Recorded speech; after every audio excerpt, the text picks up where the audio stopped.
Hello friends, अगर आपके घर में अचानक से मेहमान आ जाएं और आपको कुछ भी समझ में नहीं आ रहा है तो आप इस नाश्ते को बनाकर ट्राई कर सकते हैं। आलू और सूजी से बनने वाला ये झटपट से नाश्ता कम समय और कम सामान से बनकर तैयार हो जाता है। इसमें आपको बहुत ज़्यादा सामान की ज़रूरत नहीं पड़ेगी और ये क्रिस्पी सा चटपटा सा नाश्ता बनकर तैयार हो जाएगा। और इस नाश्ते की खासियत ये है कि आप इसे एक बार बनाकर 3 से 4 दिन के लिए स्टोर करके रख सकते हैं और जब मेहमान आए या फिर आपको कुछ चटपटा सा खाने का मन करे तब आप इसे फ्राई करके खा सकते हैं। तो चलिए देखते हैं इस हल्के फुल्के नाश्ते को कैसे बनाते हैं। तो इसके लिए मैंने एक कढ़ाई गर्म होने के लिए रख दिया था। कढ़ाई गर्म होने पर हम इसमें आधा चम्मच तेल डालेंगे। तेल के गर्म हो जाने पर हम इसमें डाल देंगे आधा चम्मच जीरा और साथ ही में डाल देंगे 2 कली लहसुन की और 1 इंच का टुकड़ा अदरक का, जिसे मैंने ग्रेट करके ले लिया है। अब इसे हम चला लेंगे। इसे चलाने के बाद हम इसमें डाल देंगे 1/4 चम्मच चिली फ्लेक्स। अगर आपके पास चिली फ्लेक्स नहीं है तो आप लाल मिर्च पाउडर का भी इस्तेमाल कर सकते हैं। और इसी के साथ हम ले लेंगे आधा चम्मच सफ़ेद तिल। और इस नाश्ते को और भी चटपटा बनाने के लिए हम इसमें डाल देंगे आधा चम्मच चाट मसाला। सभी चीज़ों को डालने के बाद सबसे अंत में हम डालेंगे इसमें करी पत्ता। सभी चीज़ों को हम 1 से 2 मिनट तक के लिए भून लेंगे। ज़्यादा हमें इसे लाल नहीं करना है, बस 1 से 2 मिनट के लिए इसे भून लेना है। जब ये हल्का सा भुन जाए तब इसमें हम डाल देंगे आधा कप सूजी। सूजी को डालने के बाद हमें मीडियम आंच पर इसे हल्का सा भून लेना है। तो इसे लगातार चलाते हुए हम भून लेंगे। अगर आप इसे लगातार नहीं चलाएंगे तो सूजी जल जाएगी। तो इसे लगातार चलाते हुए 2 से 3 मिनट के लिए भून लीजिए। बहुत ज़्यादा नहीं भूनना है, इसे हमें बहुत ज़्यादा लाल नहीं करना है। जब सूजी हल्की सी भुन जाए तब इसमें हम डाल देंगे 1 कप पानी। तो हमने आधा कप सूजी लिया हुआ था, तो उस मेजरमेंट के हिसाब से हम इसमें 1 कप पानी डाल देंगे और मीडियम आंच पर इसे हम पकाएंगे।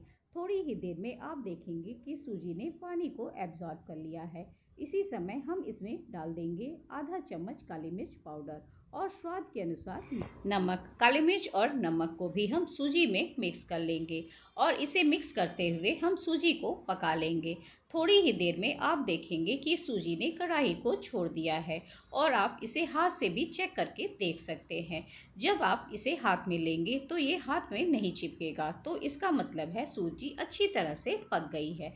सूजी अगर कच्ची रहेगी तो नाश्ता सही तरीके से नहीं बनेगा। तो देखिए सूजी ने कढ़ाई छोड़ दी है, इसका मतलब है कि सूजी पक गई है। तो इस समय पर हम गैस को बंद कर देंगे। गैस को बंद करने के बाद अब हम डाल देंगे आलू। तो मैंने 1 आलू बॉयल करके मैश करके ले लिया था, आप चाहें तो इसी में मैश कर सकते हैं। तो मैंने 1 आलू मैश करके ले लिया हुआ है। अब सूजी में इसे हम मिला लेंगे। तो इसे हमें पूरी तरह से मिला लेना है जिससे सूजी में आलू मिक्स हो जाए। तो इसे मैं कढ़ाई में मिक्स कर रही हूँ क्योंकि कढ़ाई अभी गर्म है, तो सूजी भी अभी गर्म होगी। ये ठंडी हो जाएगी तो फिर ये फटी फटी सी रहेगी। तो कढ़ाई में ही आप आलू को मिक्स कर लीजिए। उसके बाद आप इसे एक बर्तन में ट्रांसफ़र कर लीजिए जिससे सूजी हल्की सी ठंडी हो। जब सूजी हल्की सी ठंडी हो जाएगी तब इसे हम हाथ से मसल लेंगे और इसे एक डो बनाकर तैयार कर लेंगे। आप देखेंगे बहुत ही आसानी से ये डो रूप में आ जाता है।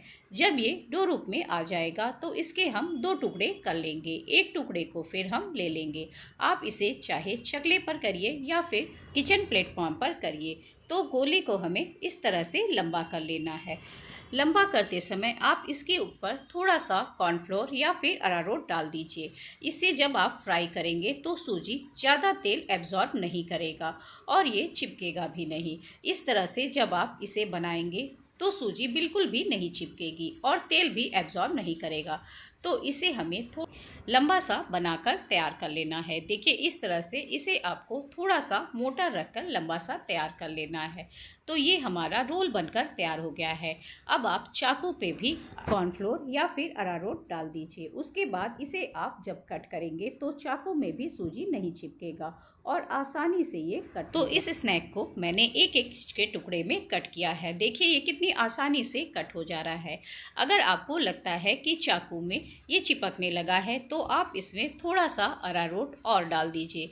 तो ये हमारा स्नैक्स बनकर तैयार हो गया है। अब इसे आप हल्का सा रोल कर लीजिए या फिर आप इसे ऐसे ही फ्राई कर सकते हैं। तो इसे मैं हल्का सा रोल कर ले रही हूँ। तो मैं अरारोट में ही इसे रोल कर रही हूँ, जिससे सूजी पर अरारोट की कोटिंग हो जाए और ये तेल ज़्यादा एब्जॉर्ब ना करे। तो सारा स्नैक्स हम इसी तरह से रोल कर तैयार कर लेंगे। अब आप चाहें तो इसे एयर टाइट डब्बे में भर कर फ्रिज में स्टोर करके रख सकते हैं, और जब आपको मन करे कुछ चटपटा सा खाने का, तब आप इसे फ्राई करके खा सकते हैं। तो देखिए हमारा स्नैक्स बनकर तैयार हो गया है। तो इसी तरह बाकी बचे हुए गोले का भी हम इसी तरह से स्नैक्स बनाकर तैयार कर लेंगे। तो हमारे सारे स्नैक्स बनकर तैयार हो गए हैं। अब चलते हैं इसे फ्राई करने के लिए। तो मैंने पहले से ही कढ़ाई में तेल गरम होने के लिए रख दिया था। तेल के गर्म हो जाने पर जितना तेल में स्नैक्स आएगा उतना हम डाल देंगे। तो इसे हमें फ्राई करना है मीडियम आंच पर, बहुत तेज़ आंच पर या फिर बहुत कम आंच पर इसे हमें नहीं तलना है। जब एक साइड से हल्का सा ये फ्राई हो जाए तब इसे हम पलट लेंगे और दूसरी तरफ भी हल्का सा सिक जाने देंगे।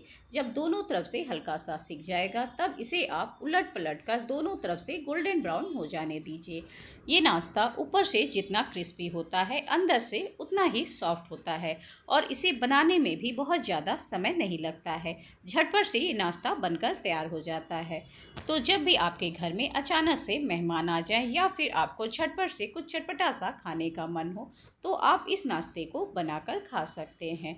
देखिए ये दोनों तरफ से गोल्डन ब्राउन हो गया है। अब इसे हम निकाल लेंगे और बाकी बचे हुए स्नैक्स को भी हम इसी तरह से तल लेंगे।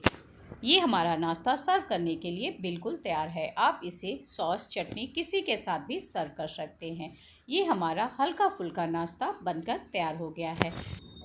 देखिए ये बाहर से कितना क्रिस्पी है और अंदर से उतना ही सॉफ्ट है। आपको मैं इसे तोड़कर दिखा रही हूँ, आपको पता चल रहा होगा कि बाहर से ये कितना क्रिस्पी है और अंदर से उतना ही सॉफ्ट। तो कैसी लगी आपको मेरे इस हल्के फुल्के नाश्ते की रेसिपी? अगर आपको मेरी ये रेसिपी पसंद आई हो तो मेरी वीडियो को लाइक, शेयर और सब्सक्राइब करना ना भूलें, जिससे मैं आपके लिए इसी तरह के हल्के फुल्के नाश्ते की रेसिपी ला सकूँ। Thanks for watching.